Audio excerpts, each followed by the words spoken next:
Сайн байна уу? Зоригсон тавтай морилно та бүхэн. Намайг Батөрөг Лидэг.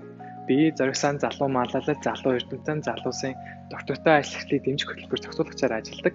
Манай зоригсон 1998 оноос хойш 22 жилийн хугацаанд доктортой үйл ажиллагаа явуулж байгаа залуусын боловсролын төлөө үйл ажиллагаа явуулдаг төрийн бас байгууллага гэлээ. Манай зоригсон хүмүүс хөвчлэн тэтгэлэг олгодог байгууллага гэдгийг сайн мэддэг. 2001 оноос хойш бид нийтдээ 2600 гаруй тэтгэлгийг оюутан залуустай өгсөөрөө Монгол Улсын хамгийн олон тэтгэлэг олгосон байгууллага тодордог. Тэтгэлгээс гадна жил болгон 14-өөс 16 орчим маллалын хөтөлбөрийг бид хэрэгжүүлдэг. Манай хөтөлбөрүүд 8 сар болон 2-7 хоногийн хугацаатай хэрэгждэг. Бөгөөд 10 жилийн сурагчид, оюутан залуус мөн залуу мэргэжлүүдэд зориуд манай хөтөлбөр хэрэгждэг байгаа. Хэрвээ та бүхэн манай хөтөлбөрийн талаарх мэдээллийг илүү дэлгэрэнгүй авах гэж байгаа юм бол Зоригсон CGM гэсэн вебсайт руу авах боломжтой. Мөн манай Зоригсон задлага болон ажиллахыг хүсэж байгаа юм бол манай Зоригсонгийн пэйж утас руу бас холбогдож мэдээлэл авах боломжтой байгаа шүү. Манай Зоригсонгийн хөтөлбөрүүдийн хамгийн том онцлог нь юу байдаг вэ гэхээр нийгэм тулгарч байгаа олон асуудлыг шийдэх зорилготой бичил төсөл хэрэгжүүлэх даалгаврыг тэд нар авдаг. Манай хөтөлбөрт хамрагддаг 300 орчим залуучууд жилдээ баг хуваагдан 25 төслийг хэрэгжүүлдэг байгаа.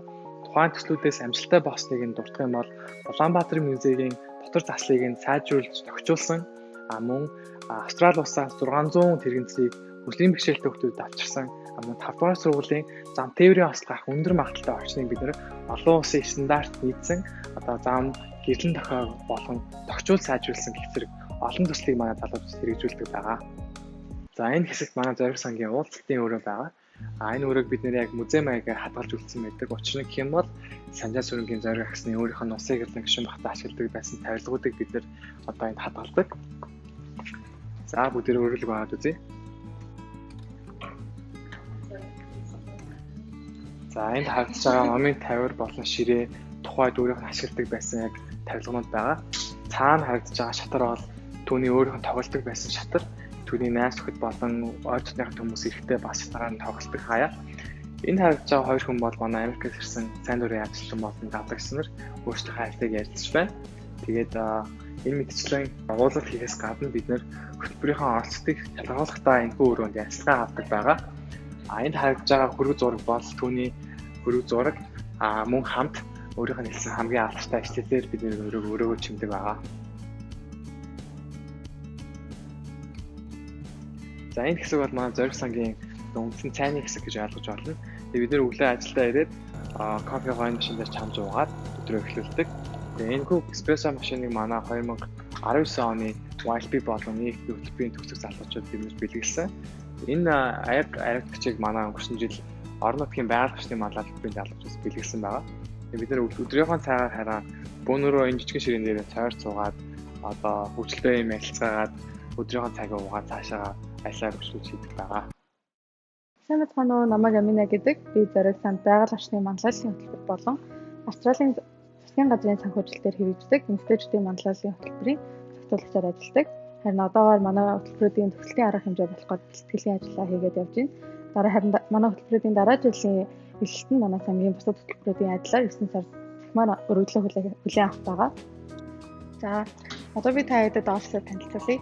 Энэ хэсэг болохоор манай Зоригсонгийн сургалт ордог хэсэг байгаа.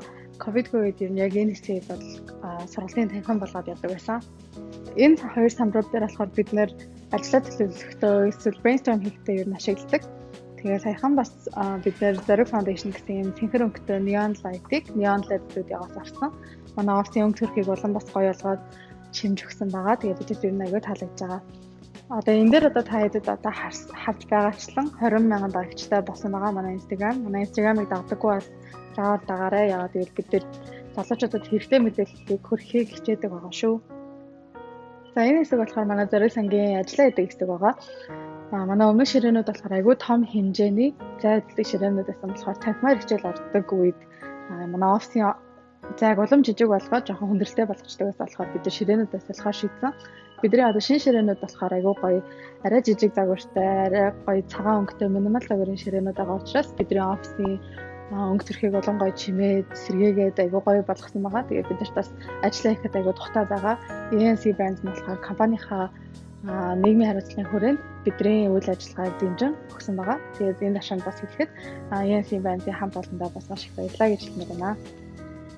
За манай зориг сан гаднаасаа айгу хуучирсан айгу жижигхэн байшин юм шиг харагдсан мэтлээ. Дотор нь орнгууд юм га цэлгэр гоё цэвэрхэн орчинтай дандаа залуучууд бүжигсэн гоё нэртэй газар байдаг. Тэгээ ер нь бол зориг сан нэг ороод ирсэн хүн салж чаддаггүй байнга орж гардаг юм байдаг. Миний хувьд ч гэсэн 5-6 жилийн өмнө анх орж ирсэн. Одоо хүртэл ингээ ажиллаа хийх ингээ явж байна. Манай зориг санд ажилладаг хүмүүс ер нь бол дандаа нийгэмд хандсан утга учиртай ажил хийдэг болохоор ажилдаа ер нь аягүй дуртай байдаг болов уу гэж бодож байна. Тэгээ би ч гэсэн ер нь бид хоёр ч гэсэн ер нь ажилдаа аягүй дуртай байдаг. Манай зориг сангийн офисаар ажилласан та бүхэнд баярлалаа. Баяр таа.